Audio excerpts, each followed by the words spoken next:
Buongiorno and welcome to the Author's Preface, a show that explores how authors and their stories are forged. I'm your host, Sam Hale. Thanks for coming back. And speaking of back, I have returned from a much needed vacation. It's my summer vacation, a little bit of camping back home in Alaska, a nice little chance to recharge.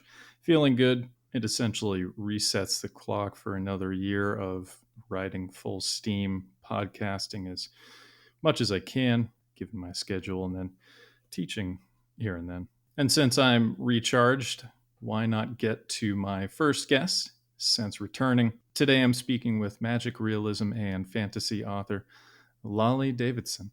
Among other works, Lale is the author of Strange Appetites, Blue Woman Burning, Against the Grain, and Beyond Sight. I read Against the Grain in prep for the pod and thoroughly enjoyed it. We spoke about it during the show, as well as some of the symbolism she chose in her representation of various archetypes. Very interesting stuff.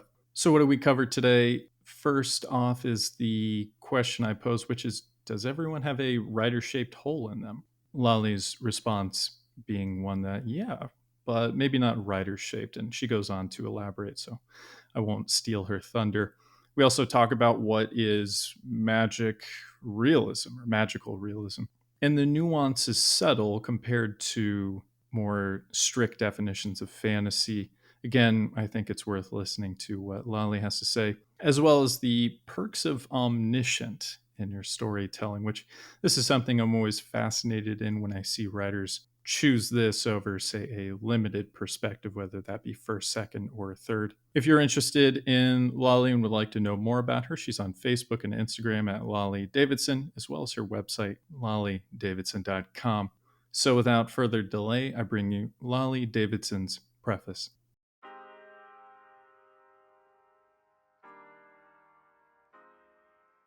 All right, and I'm here with Lale Davidson. Lale, how you doing? I'm doing great, thank you. Glad to be here. Glad to have you. I've got plenty of questions for you. I want to go through your preface as well, but before we do that, for folks who didn't hear your introduction at the top of the show, why don't you give folks just kind of a Cliff Notes version of who you are, your publications, background, all that good stuff. Okay, yeah, I am an award-winning author, as in probably everybody who's been published. I won an award somewhere, of 3 independently published novels and a book of short stories. My genre is kind of magic realism, and I think of it as kind of deep realism, where you look deeply into reality, and maybe it's a kind of a psychological reality. The 3 books I have, Strange Appetites is my book of short stories, Blue Woman Burning is a novel, very loosely autobiographical, Against the Grain, and it's about a coming of age novel about a woman whose mother spontaneously combusted when she was a child, and she's trying to reconcile with that. Against the Grain is I like to think of it as a environmental thriller with a mystical twist. The trees have voices. Bill McKibben gave it the thumbs up, and Beyond Sight, which is a ghost novel. Excellent. And I read Against the Grain in preparation for our chat here, and I've got some questions. I was learning a bit about redwoods, and it's fascinating. My father was just there recently showing me pictures, so I thought it apropos I take a look at Against the Grain, and I was enjoying every page of it. It was a refreshing kind of read. All right, well, so we'll get into all that good stuff, and we'll start with the first part of your preface.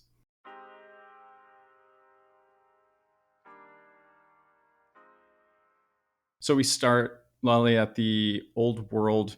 Prior to writing, were you fulfilled in life, or did you feel like anything was missing, creatively speaking? Well, I hardly remember a prior, because I started writing pretty young. And I remember, they say alcoholics remember their first drink. I remember writing my first story. My parents were English professors. So, they read to us every night, and they were reading like David Copperfield and things like that, the classics, Lord of the Rings. And when we traveled, which we did a lot, my mother always told us stories to entertain us, Greek mythology and some stories from the Bible. We're not religious, but she was a Bible as literature professor.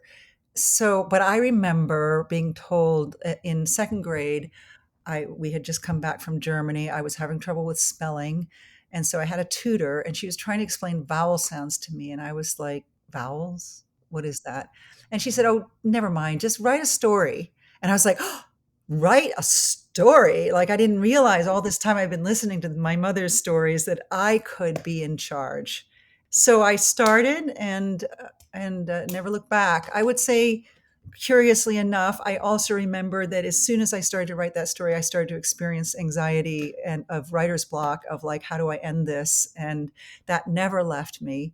So I've quit writing many, many times in frustration, but what's missing is a sense of purpose. When I am not writing, there's just a little less color in the world, a little less reason for being. I mean, I love my teaching job, and I'm sure I'll miss it when I retire, but the writing is really what makes me feel completed in some way. Hmm.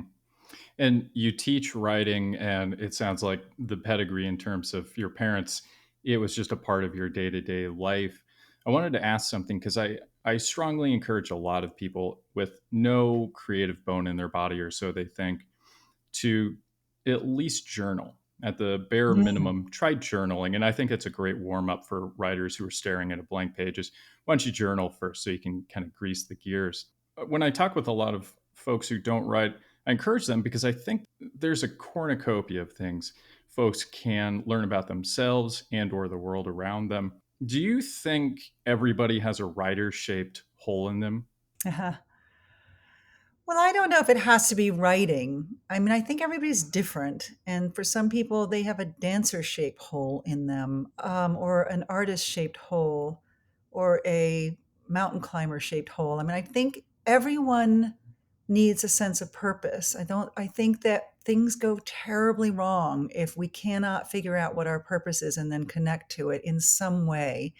And it doesn't have to be like I can't write all day because I have to earn a living, so that you don't have to be doing that purpose all day, but you've got to have some connection to it, or I think you start wanting to do drugs and drink alcohol, and because I think it's innate. Daniel Pink, the author of Drive: The Surprising Truth of What Motivates Us, says besides sex and food, which is what scientists thought was our primary motivator, they found amazingly, even in chimpanzees, that we need a sense of mastery, purpose, and autonomy. That these are three things that if you don't have those, you will not feel happy.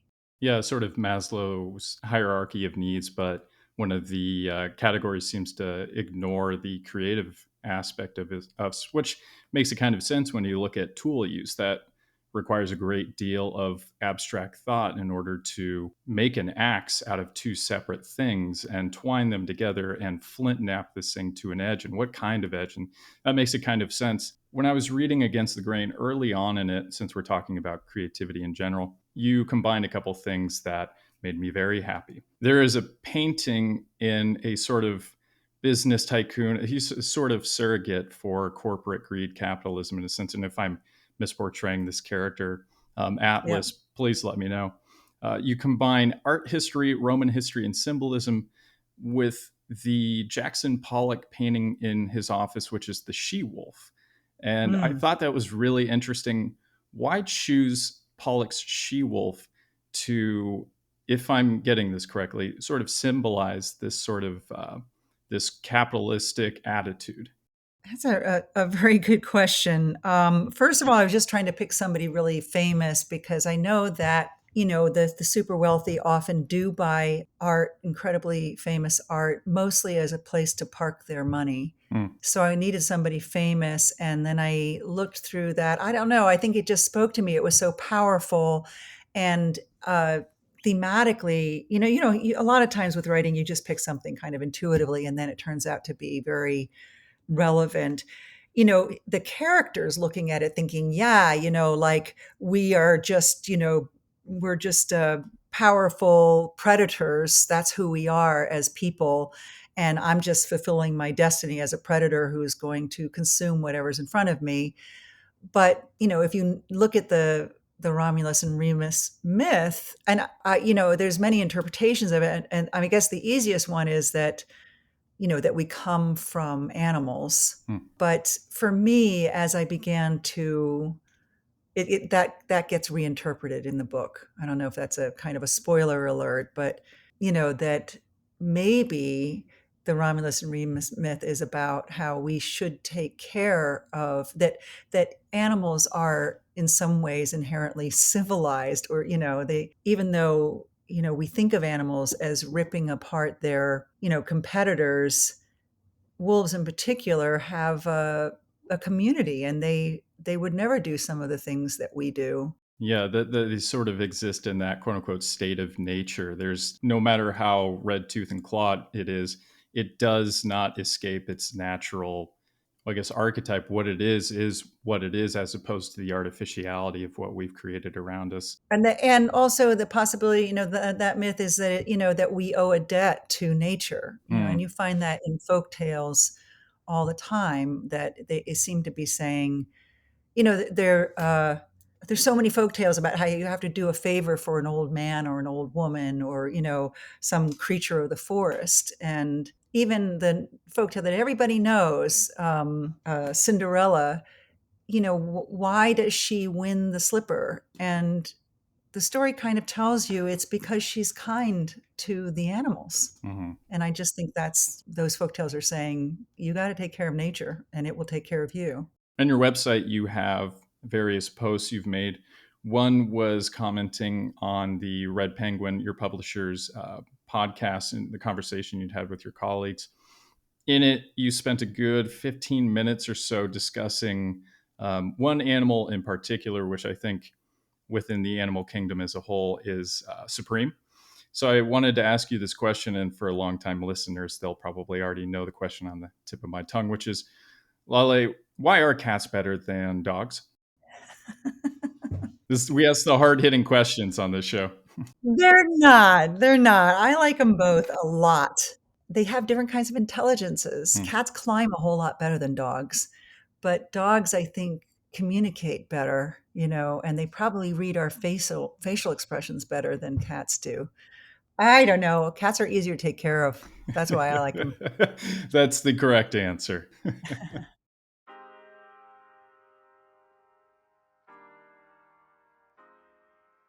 Inspiration, I imagine you have a wealth to pull from based on your upbringing.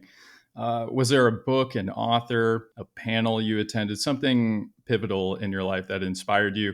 You mentioned your mother saying, well, why don't you just write a story? Was there somebody within the, say, the traditionally published world, for example, you read that kickstarted this idea that maybe I should be a writer?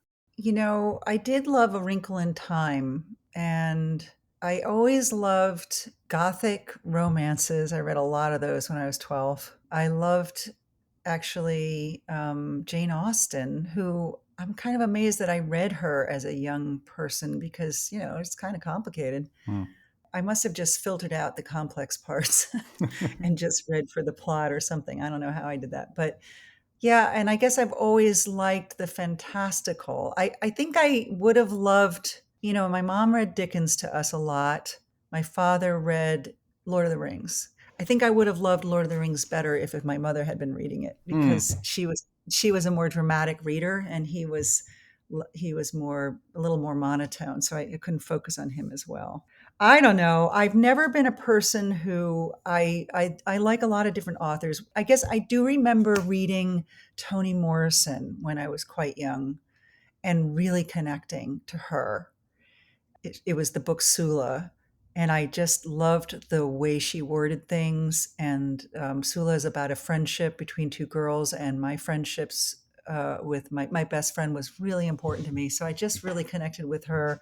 And then I noticed that I was connecting also to South American writers, indigenous writers. I seem to always connect to the writers that were kind of outsiders, or who represented a hybridization of cultures. Hmm. And I think that's because we lived in different countries, because my parents would do exchanges. So, I lived in Germany when I was 5 for first grade, and then Israel when I was 7, and then Chile when I was 11 and 12. And then I did some of my own traveling to India and France and Italy. And then we did a lot of driving around in a van as a family to all these, to Morocco and Greece and, London and, just everywhere.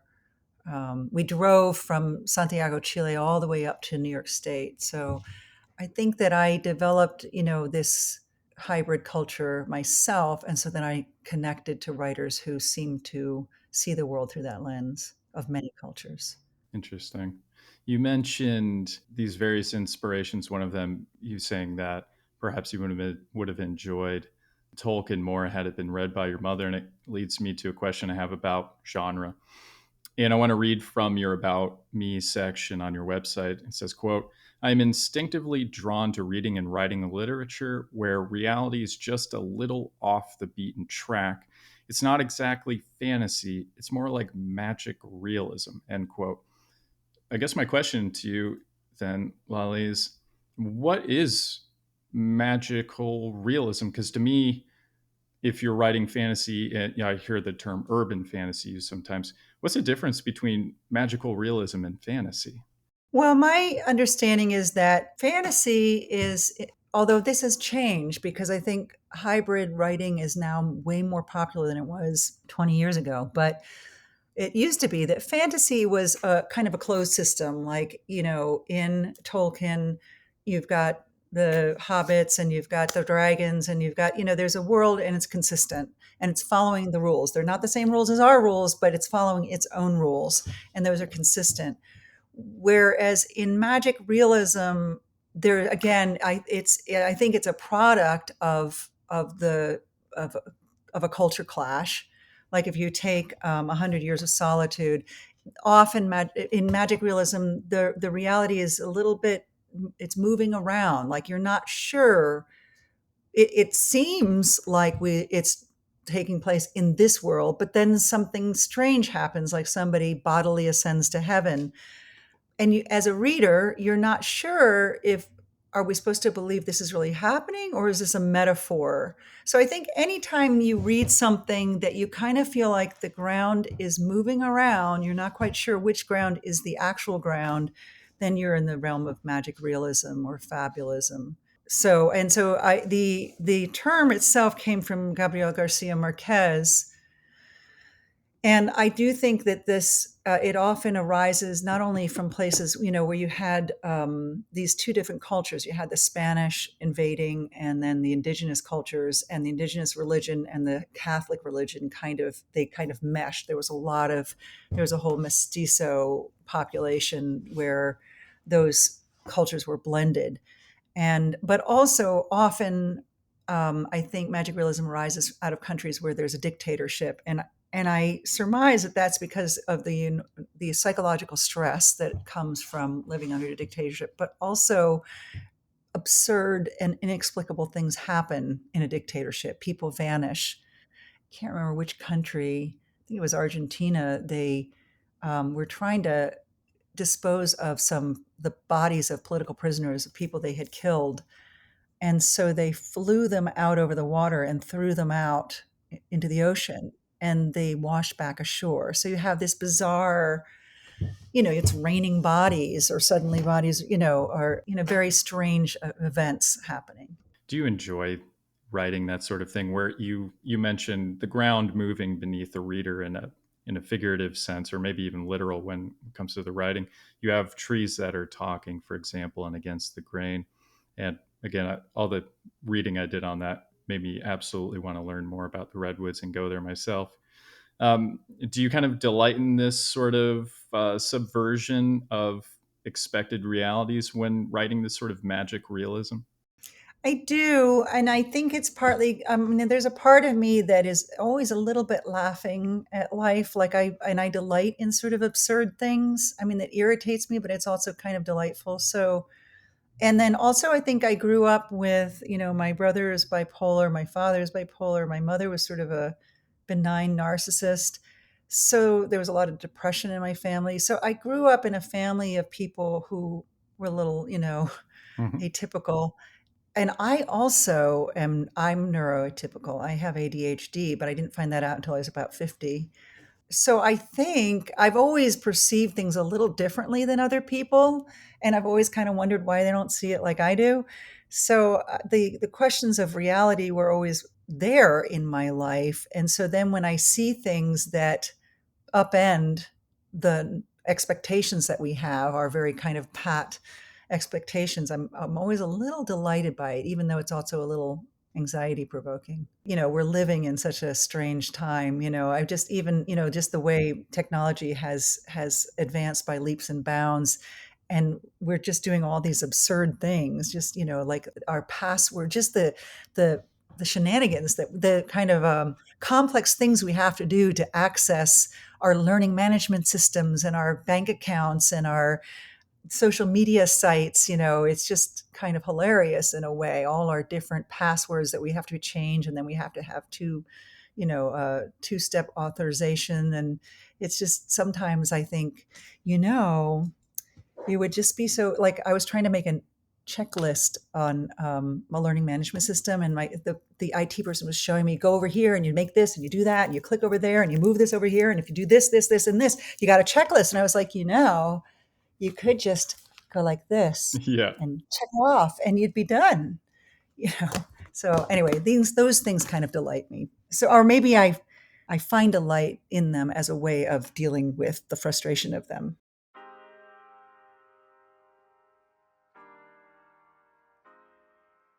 Oh, doubts. Were there any doubts you had, Lally?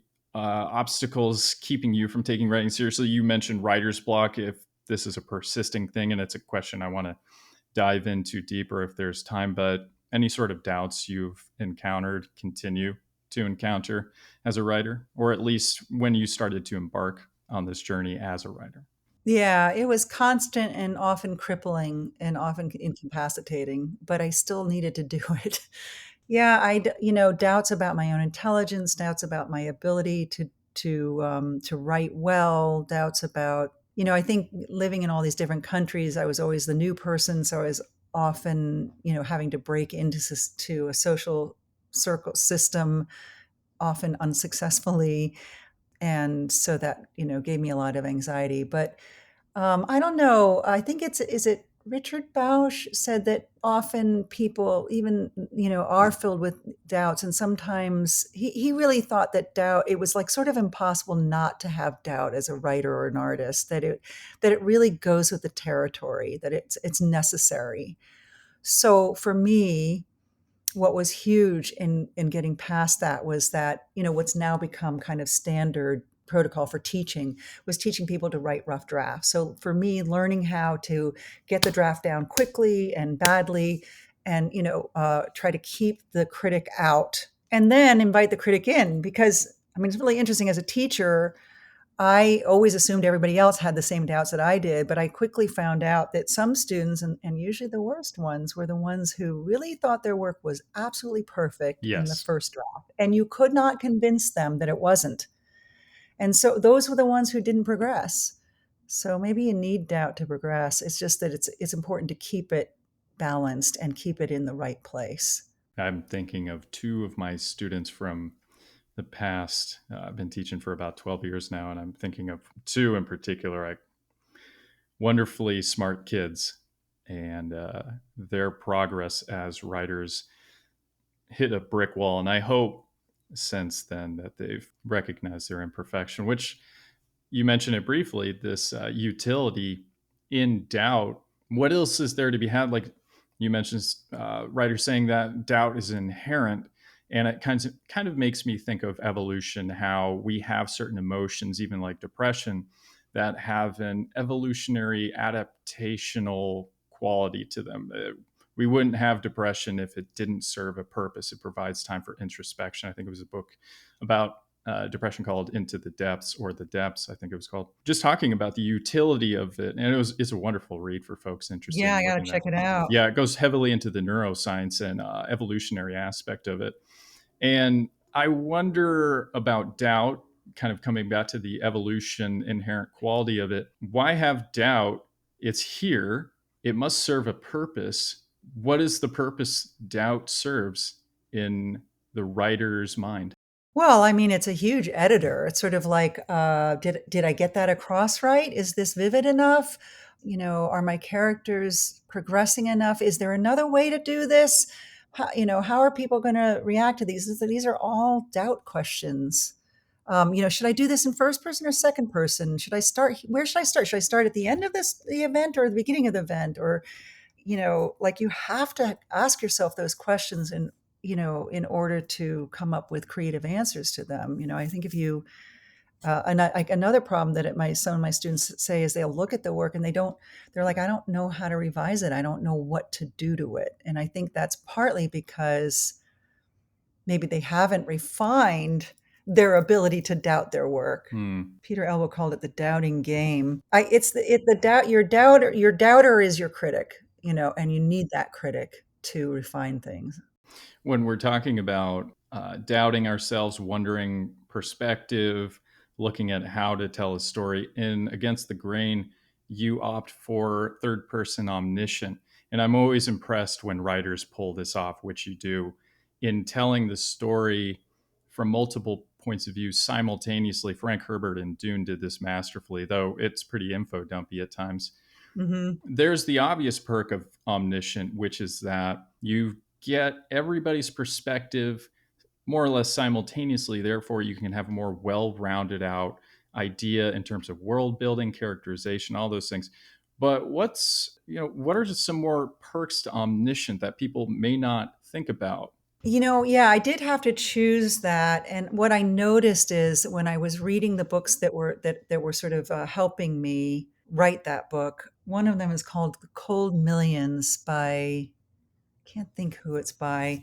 Is it Jess Walters? And he wrote it in this omniscient. And I thought, oh, so what it did is it gave me the flexibility to talk about societal issues, so that you could pull out, and you weren't just talking about the individual. You're talking about the individual in their social context.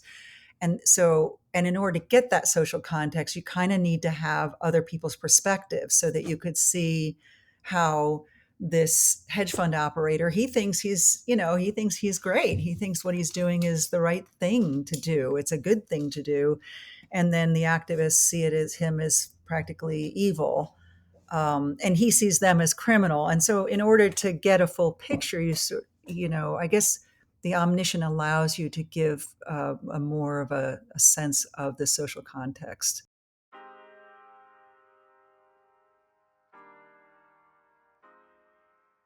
Baby steps, testing the waters into becoming a committed writer. What did that look like for you, Lolly? Because again, you've got this pedigree, this experience starting early on that a lot of the writers I speak with, myself included, did not benefit from. Was there a kind of testing the waters period where you're just trying to figure this thing out, or did you just go head first into it?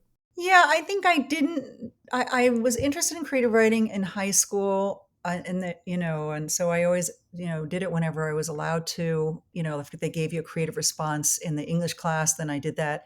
I joined the creative writing club, and in college, I took creative writing. I didn't major in it though. I was really confused about what I was going to do. I was trying not to go in my parents' footsteps and end up being a teacher. But I didn't have any alternative ideas. So it really wasn't until after college that I thought there was just one moment. So basically, I would write a little and then not write, and then write a little and then not write. So that's how I was kind of testing the waters. But the moment where I committed to it was I had waited tables for about a couple of years in New York City after college, and I thought, oh, I'll wait tables and I'll be a writer. But I quickly found that waiting tables and living in New York City was exhausting to me, partly because, again, with the now understanding that ADHD is that it's not a deficit, it's not an attention deficit, it's that you pay attention to everything. So for me, New York City was fascinating and overwhelming because all of the input, all the beautiful, interesting people and the smells and the sounds. And it just exhausted me.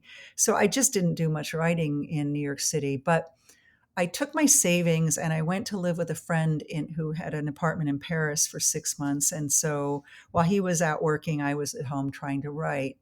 And I remember the last short story in my book of of short stories called The Spiral Staircase. I was writing that story, and I was really trying to let my unconscious mind come to the surface and just follow it. And I really did not know what I was writing, but I was just working very closely with these intuitive feelings and then trying to find the words that kind of would reverberate with that feeling. And so this very strange kind of experimental story came out. And I remember at some point thinking, this is the hardest thing I have ever done in my life. And it's the only thing that feels like what I should be doing. Like it's what I want to do, even though it's the hardest thing. So that was I think when I became committed, when I understood that I really really needed to write. Then I came home, and then I went to graduate school and started and I went to graduate school and got a creative. I was allowed to do a creative dissertation. That's the program allowed that, and so that's why I went there. And then was really fortunate to get a full time job at a community college. It's very, as you know, I'm sure how hard, it's just so almost impossible to get a job as an English professor at this point. Yeah. So then I stuck to it because I knew how hard it was to get. And then, teaching at a community college, you teach 5 courses every semester. They're all writing courses. It was completely, again, just my brain was just, I would get to the end of the day and it's like this part of my brain just hurt. I was like, I'm so tired. I'm so tired. I'm so tired. At the end of the year, I was like catatonic for a month because I just, just from all the reading and grading. And so the writing was, just happened in the cracks. And then I had, I just didn't get a lot of, even though I sent things around in those days, we were still sending things by envelope and stamps. And I just got so many rejections, and each one hurt so much. So I just didn't make a whole lot of progress or a whole lot of, I just could not break in. And I couldn't finish my first novel. I kept rewriting it and rewriting it and rewriting it. But that really changed for me when, I read this book, Around the Writer's Block, and she said, you really have to, first of all, you have to understand what's going on in your brain. That basically, she says, when we sit down to write, anxiety takes over, and it makes you have an amygdala take over. And the amygdala, that part of the the fight or flight part of your brain, sort of kicks out your neocortex and starts driving the bus like crazy. And the neocortex is just kind of sitting on the side of the road going, what happened? Like, what's going on? And the only way to get back on the bus is if you can calm down. And the neocortex is where all your creative work happens. So she said the way to get through that is, you've got to practice your anxiety, techniques, your meditation, stuff like that. But also you need to practice habit. Like habit is more powerful than willpower.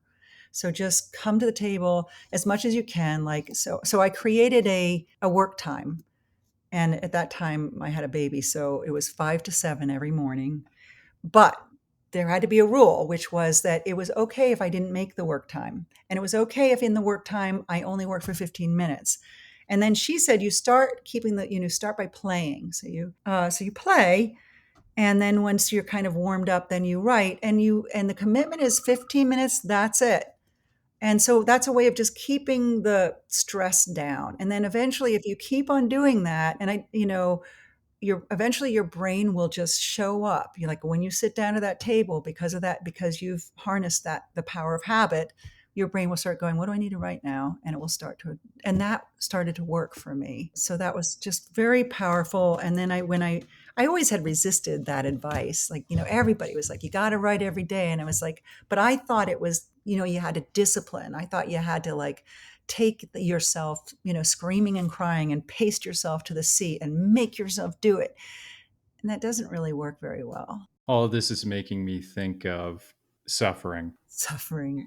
Yeah. Life is suffering. Life is I have a dukkha. good story about that, but finish your thought. Yeah, I'd like to hear yours. Yeah. So you mentioned this time in New York about the stress of it. I worked retail jobs, sometimes overnight shifts, unloading trucks while trying to write, going to school, everything. And it was, it was chaos. It wasn't at all conducive to productivity, which is conducive for creativity, like you were mentioning habits. And I do these segments for my show. I've started calling tap outs, where it's just myself making observations, sociocultural observations in relation to writing and publishing and so forth.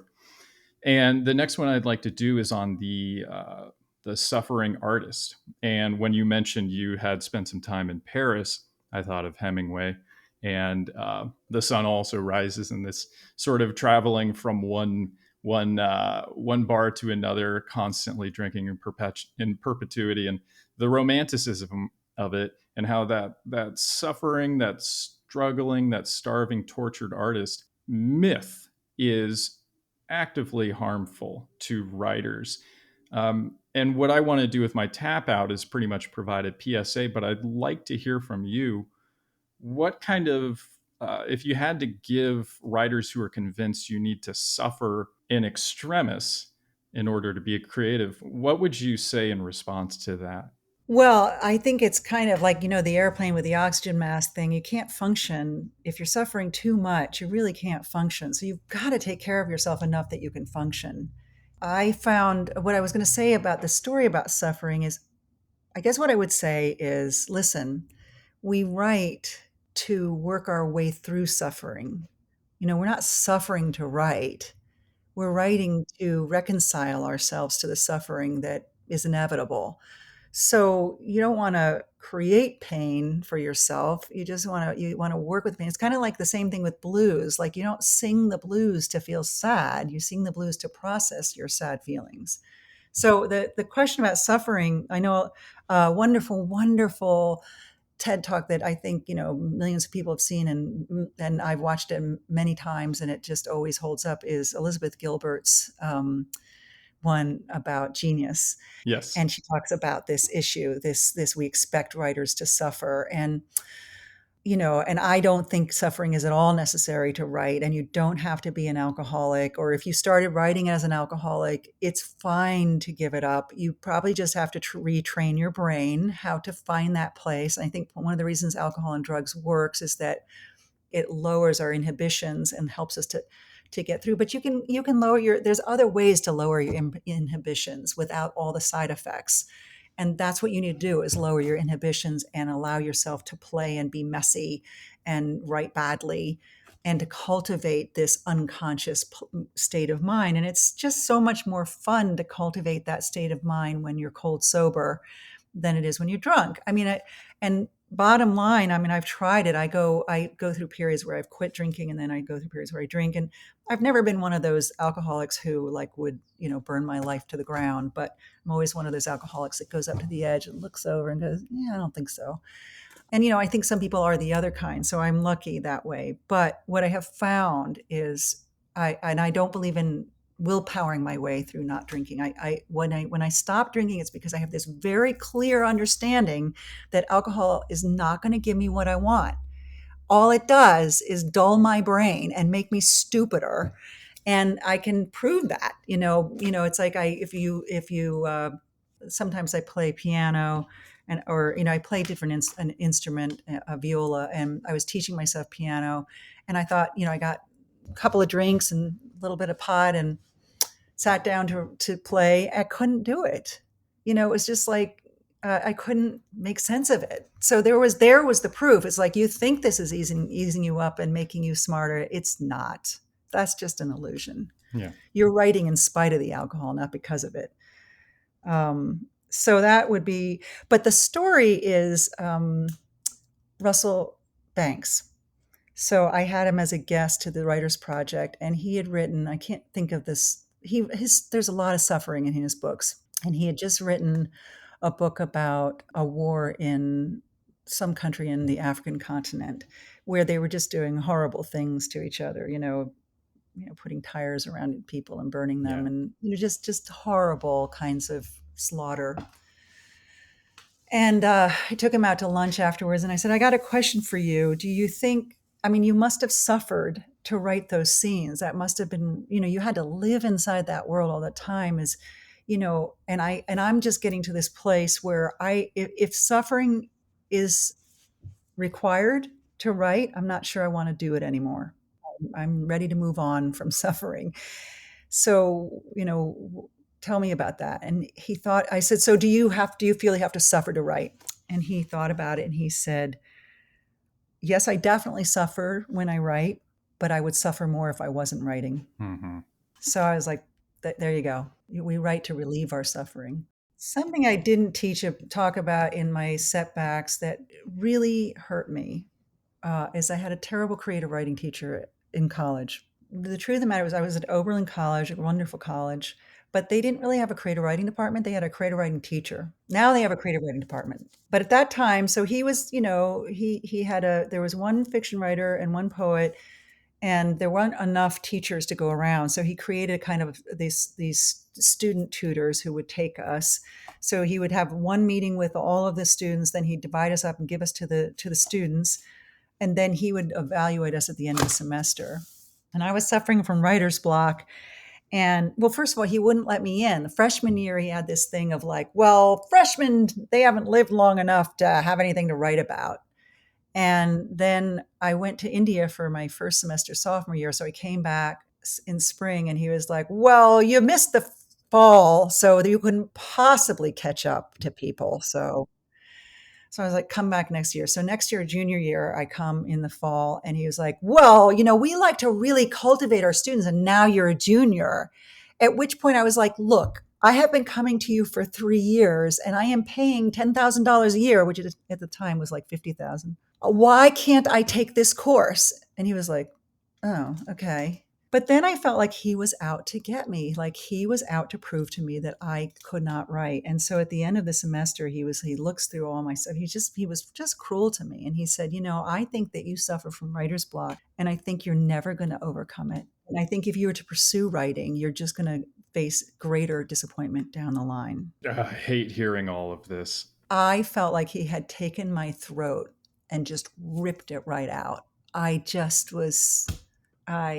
No, boy, never do that to a student. Never. And all my peers that were in my workshop with me were like, that's so crazy. We love your writing. We wait for you, like in the workshop, we wait for your feedback. Like you of all people should keep writing. And so I did, I pressed on. There was another young teacher for my senior year who took me and tried to fix my little broken wings. And she gave me an A. And she was like, I want you to know I'm giving you an A, and we're not allowed to give out more than one A. And I am giving it to you because you deserve it. But it wasn't enough to fix it. I mean, all my doubts, he just vocalized them and legitimized them. And it was a curse. It was such a curse. Did you find that empowering somehow, though? Because when I hear that, I'm not hyper reactionary. I'm not anti authority in every possible way. But when somebody says you can't do that, Sam, Yeah. I my reaction is watch me. Did you have something similar? I mean, yes and no. I mean, a part of me just couldn't let it go. And I thought, I'm going to keep writing and I'm going to get published. And by the time I get published, I'm going to send him that book. Well, he died before I could do that. Ah, how selfish of him. Gosh, I just stayed alive until I got published. Oh. But no, it really, really scarred me. And, I just had to keep working through that.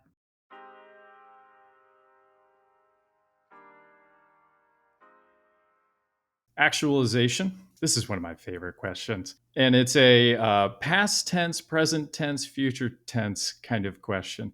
When did you realize, Lale, that you'd become the author you always wanted to be? Is that a work in progress? We're talking about things like writer's block in particular. Are you the author you've always wanted to be? Is that on the horizon? What's it look like for you?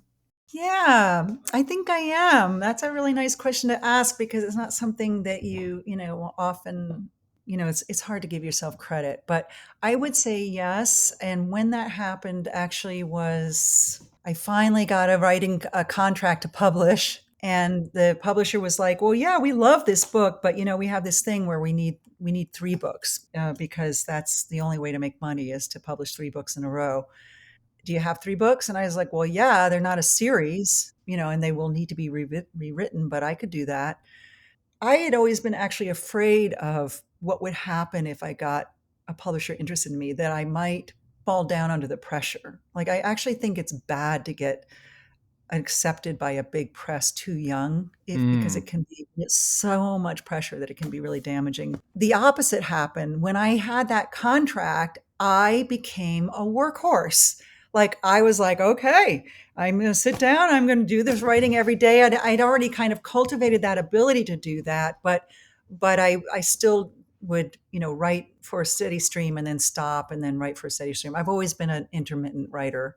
So, and I think that's another important thing to understand is that there are times when you need to stop writing and rest and lie fallow, like a fallow field, and just let it all go.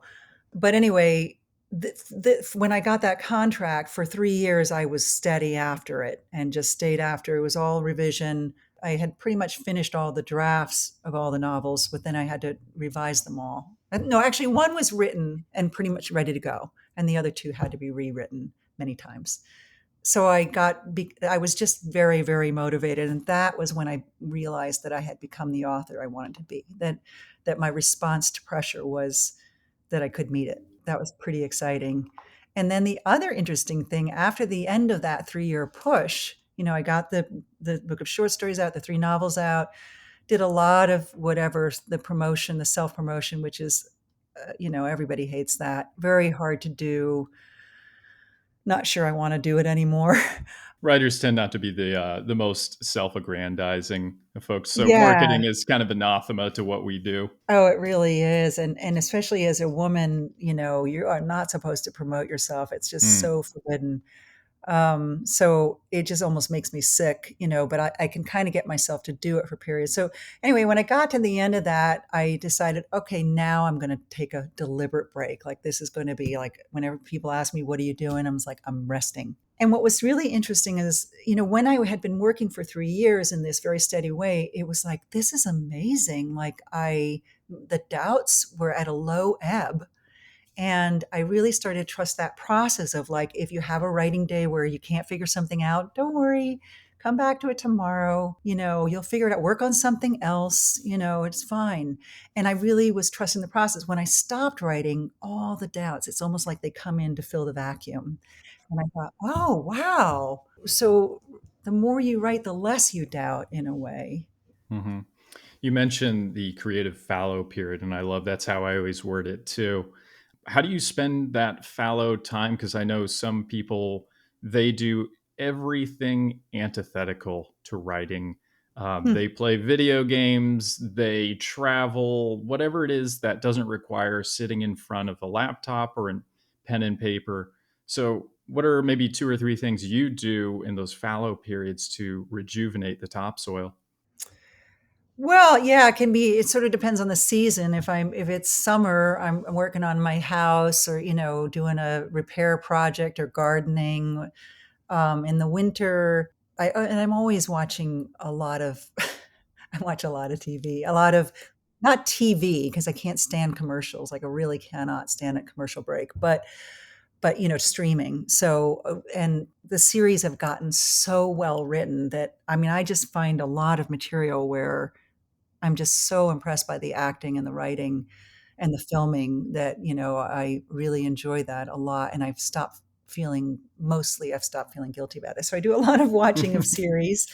And then I can tell when I'm getting ready to write again because I start to get the creative itch. And usually it shows up as I do some crafts or I do music. So some other art form. And sometimes it becomes obsessive. Like sometimes I'll suddenly become a quilter and like I'm all about quilting. Then I realize, oh, really, I need to write again. And then the quilting kind of just vanishes from my life. So yeah, I think doing other art. So lately I was actually I've always wanted to learn to sing better. I can carry a tune. I can hear well. I can sort of read music. I can play viola, but my voice has always been a little weak. So I thought, I think I want to cultivate my singing voice. And my husband plays guitar, so we did a gig, and that was really fun. And dancing. I love to dance. Both just free form dancing and like take a modern dance class. And so all those things I think feed the writing brain. Like now I understand that it's all connected, that it's, I used to spend a lot of time feeling guilty about procrastinating. But it turns out procrastinating is a really important part of the writing process. Like when you go off to clean the dust behind the radiator, you're actually thinking about your story and you need to do that. So a lot of what has allowed me to write better is to stop doubting the process, to trust the process, to be more permissive, to not worry when I'm not writing. Just go, yeah, well, you needed a break or you need to take a walk. Creativity, the theories of creativity, what makes it work well is you press really hard on something and then you let go. And it's in the letting go that you suddenly have the epiphany.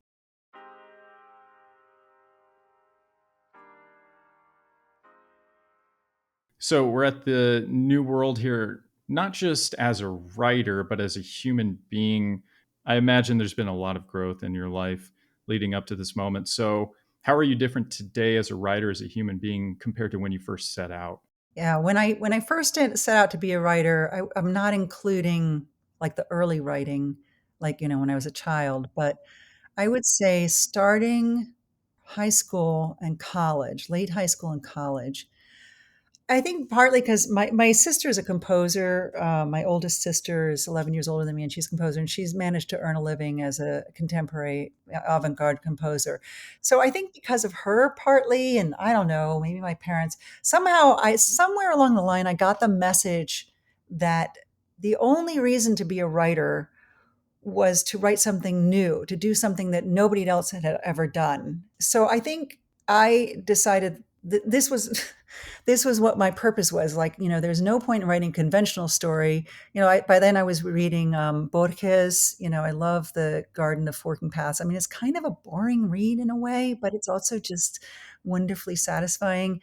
And so I wanted to write sort of like him or Virginia Woolf or James Joyce. But I think that secretly underneath, I was trying to prove my intelligence. So I was writing to show. I think there were a couple of things. I was writing, like my parents were literature professors, so to get them to see me and love me, I needed to become literature, and I needed to be brilliant literature so that they would, because they admired brilliance. So I had to be brilliant. That was not a very fruitful purpose.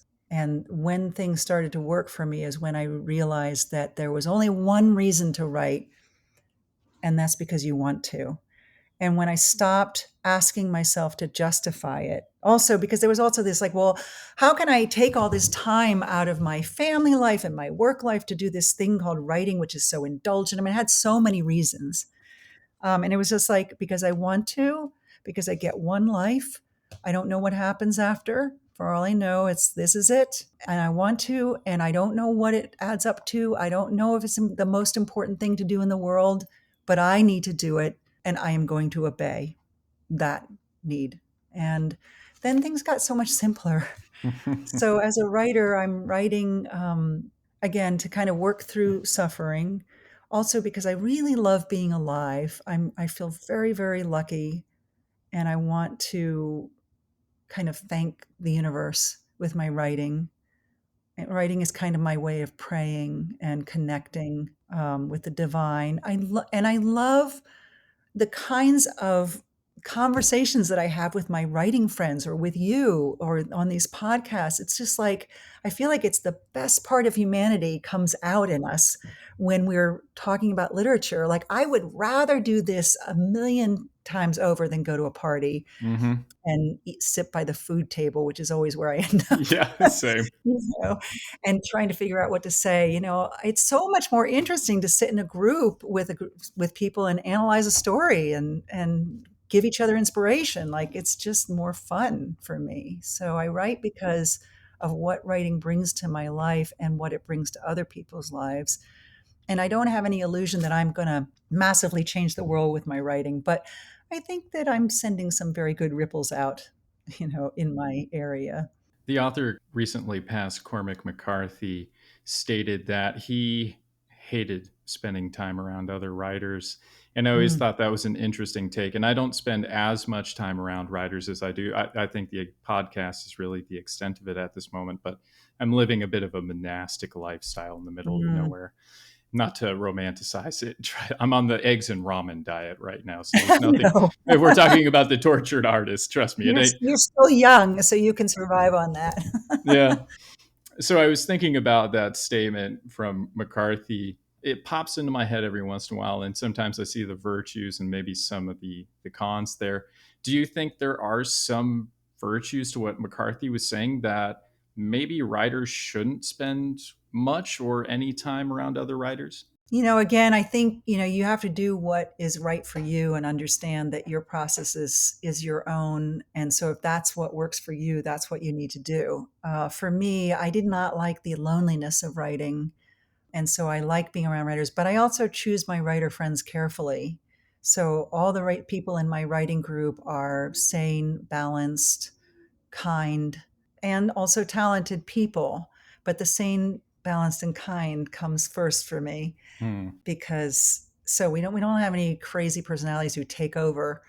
And that took me a while too to understand that if the writing group doesn't, if you don't walk out of that writing group feeling inspired to go back to your writing, they're not the right group. They're not using a workshop method that is productive for you. There's no right or wrong. It's just what's right or wrong for you.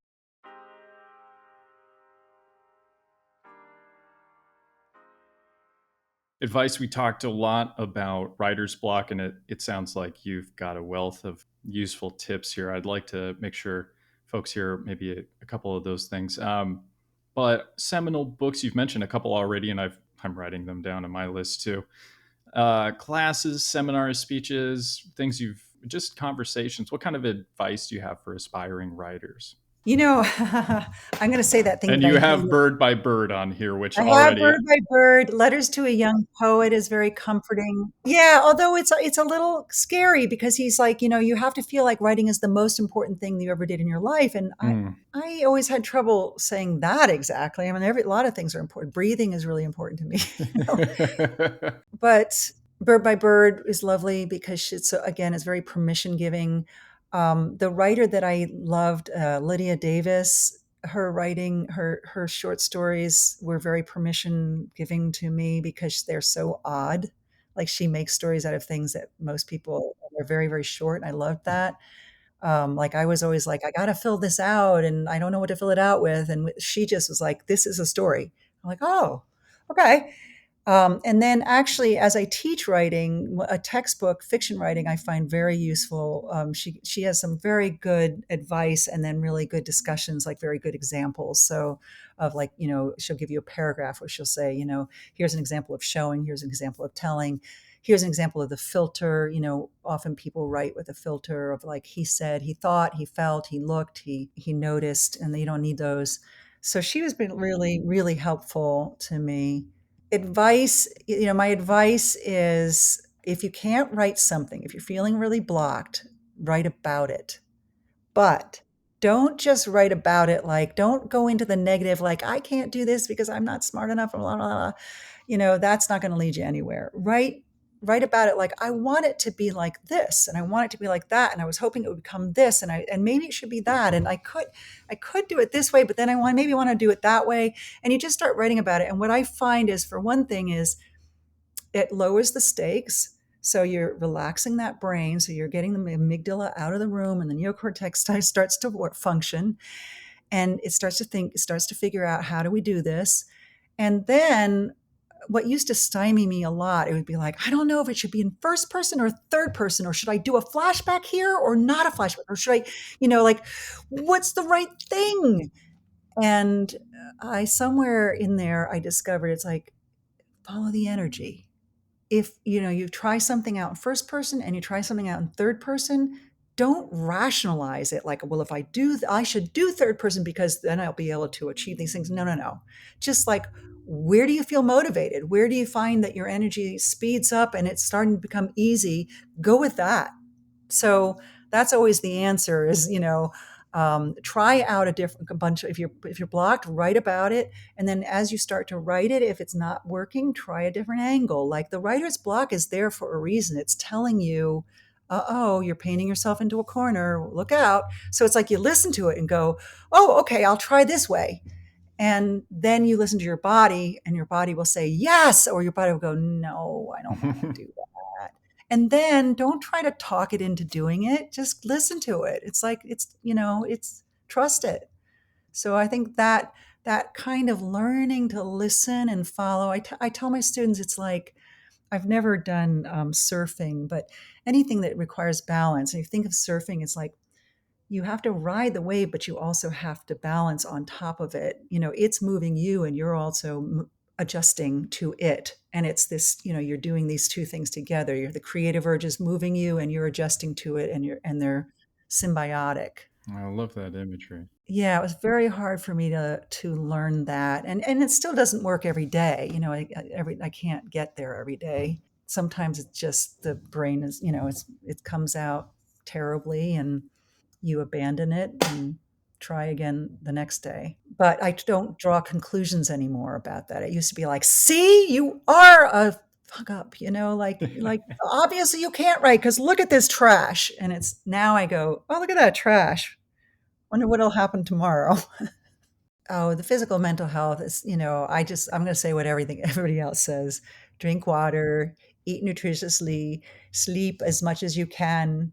Do make some adjustments if you're not sleeping, to, like maybe you need dark shades, maybe you need to put earbuds in, meditate, exercise. Exercise is like, especially for us writer types with depression, huge. Don't be afraid of a little medication. I did finally give in and start taking duloxetine at the age of 50. Although I think I'm going to back out of it because I think slowly, because I'm finding meditating every day is really doing it for me. That's great to hear. Yeah. And I don't demand a lot. I just like 10 minutes a day, 12 minutes a day. If it goes longer into 20 minutes, great, but it's not a requirement. Yeah, I actually find myself in a similar position. I'm bipolar type 2, and I have two prescriptions I take. And every once in a while, I wonder about tapering off and just giving this thing a sober try. Because I, like you, I meditate about 10ish minutes a day, regular fitness. And I wonder if I suddenly was cut off and had to make do, I think I'd be all right. Yeah, slow. It's not good to go cold turkey, I don't think. Advice on getting published? It's so spirit killing. So there's the two paths. There's the commercial path and the independent path. I like the independent path a lot better. I do think that the people in that path, they're not as interested in making money, and they really love literature, and it's more fun to hang out with them, and they give you more choices. Like with my publisher, I design my cover, she takes a look at it, and then she does something with it that she likes, and she gives me total decision making over it. And that's who you want as your publisher. Not, I mean, I've just heard these heartbreaking stories of people changing the titles, changing the covers, changing, and it just being not good for the book. I think then that the way that I handle rejection at this point is I try to keep work out there, although I don't have anything out there right now because when I was working on the books, it was just the books. So I stopped sending my short stories out. But when I'm sending my short stories out, I keep a list, and I try to keep things out there all the time. So every time something's rejected, I just go, that's okay, because something else, this other thing's still out there. It might get accepted somewhere else. And then I send it out to another magazine so that there's always something out there, always a possibility, and no rejection has that much weight that way. So, and that's really possible with things like Submittable and Duotrope and things like that. The internet has made that process much less painful. Yeah, that's fantastic. The advice, everything in particular, writer's block. I'm looking forward to folks hearing this conversation. I think they're going to benefit heavily from it. I know I have. I also really appreciate just the conversation on communing with the divine. Some people call it the goddess, the muse. I call it the muse. I have Athena tattooed on my shoulder as an owl. I did that tattoo years ago Yeah, before I here's even what I became a writer. wear. Oh, fantastic. You have an owl necklace. I love it. Yeah, I've had a few conversations with a few owls. Yeah. Well, I love that I got this tattoo in about 2012 before I'd even started writing seriously. And then someday Wow. I came to the conclusion that my muse's name was Athena. And then I learned that Athena was a headache Zeus had that she was born from, but that almost always is symbolized as an owl on the shoulder.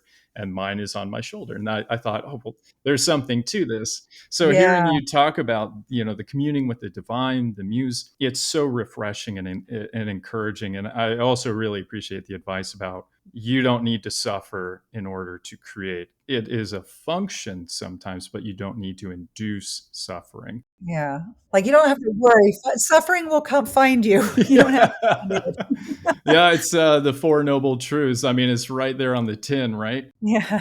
Yeah, everything you said, it's just been a lot of fun, Lale. All your time, I appreciate you giving to me and to our listeners here. So, Lale Davidson, thanks so much for sharing your preface with us today. Thank you so much for doing what you do, and I look forward to reading your work. And there you have it, Lale Davidson.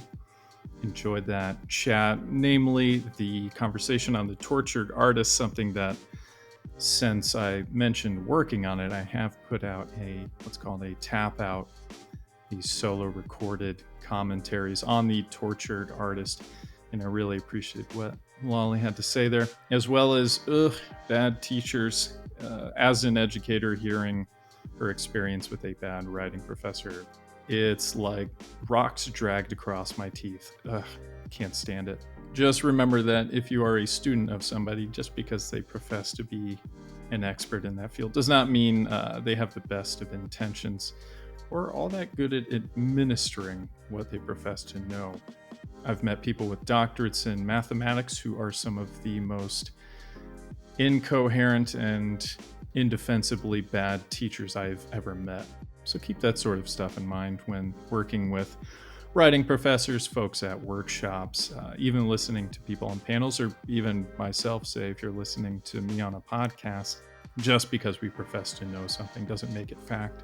Anyway, if you'd like to learn more about Lale, she is on Facebook and Instagram at Lale Davidson, as well as on her website at laledavidson.com. If you'd like to know more about me, Facebook, Instagram, Twitter at Sam Hale, yeah, Hale, Sam Hale, yeah. And of course, if you're enjoying the podcast, like, subscribe, ring the bell, all that stuff, whatever any of these things mean on the internets. And of course, if you like what you hear and you'd like to support me, I do have a Patreon, Samuel Hale, author and podcaster. There are various tiers, but you can also sign up for the free tier, which gives you pretty much all the goodies.